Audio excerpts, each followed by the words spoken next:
नमस्कार, ये है सनातनी आवाज़ और मैं हूँ आपके साथ तनु शर्मा। दधाना कर पद्माभ्याम अक्षमाला कमंडलु देवी प्रसीदतु मयि ब्रह्मचारिण्यनुत्तमा। दोस्तों, आज माँ दुर्गा की नवशक्ति का दूसरा स्वरूप ब्रह्मचारिणी का है। दुर्गा पूजा के दूसरे दिन देवी के इसी स्वरूप की उपासना की जाती है। यहाँ ब्रह्म का अर्थ तपस्या से है। माँ दुर्गा का ये स्वरूप भक्तों और सिद्धों को अनंत फल देने वाला है।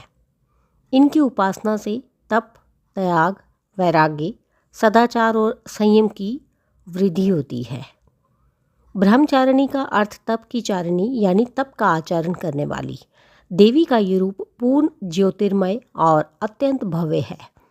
इस देवी के दाएं हाथ में जप की माला है और बाएं हाथ में ये कमंडल धारण किए हैं। पूर्व जन्म में इस देवी ने हिमालय के घर पुत्री रूप में जन्म लिया था और नारद जी के उपदेश से भगवान शंकर को पति रूप में प्राप्त करने के लिए घोर तपस्या की थी। इस कठिन तपस्या के कारण इन्हें तपश्चारिणी अर्थात ब्रह्मचारिणी नाम से अभिहित किया गया। 1000 वर्ष तक इन्होंने केवल फल फूल खाकर बिताए और 100 वर्षों तक केवल ज़मीन पर रहकर शाख पर निर्वाह किया। कुछ दिनों तक कठिन उपवास रखे और खुले आकाश के नीचे वर्षा और धूप के घोर कष्ट सहे। 3000 वर्षों तक टूटे हुए बिल्व पत्र खाए और भगवान शंकर की आराधना करती रहीं। इसके बाद तो उन्होंने सूखे बिल्व पत्र खाना भी छोड़ दिया। कई हजार वर्षों तक निर्जल और निराहार रहकर तपस्या करती रहीं। पत्तों को खाना छोड़ देने के कारण ही इनका नाम अपर्णा नाम पड़ गया।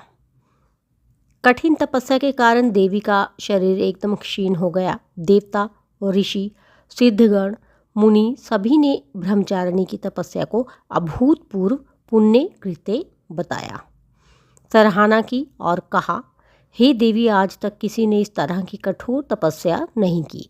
ये तुम्ही से संभव थी। तुम्हारी मनोकामना परिपूर्ण होगी और भगवान चंद्रमौली शिव जी तुम्हें पति के रूप में प्राप्त होंगे। अब तपस्या छोड़कर घर लौट जाओ। जल्द ही तुम्हारे पिता तुम्हें बुलाने आ रहे हैं।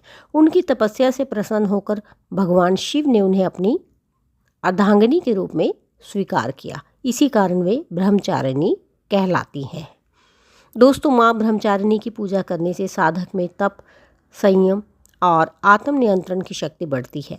भक्तों को कठिन परिस्थितियों में भी धैर्य बनाए रखने की प्रेरणा मिलती है। तो इस तरह इस देवी की कथा का सार ये है कि जीवन के कठिन संघर्षों में भी मन विचलित नहीं होना चाहिए। माँ ब्रह्मचारिणी देवी की कृपा से सर्व सिद्धि प्राप्त होती है। तो दोस्तों, आज बस इतना ही। मुझे दीजिए अनुमति, फिर मिलती हूँ। धन्यवाद।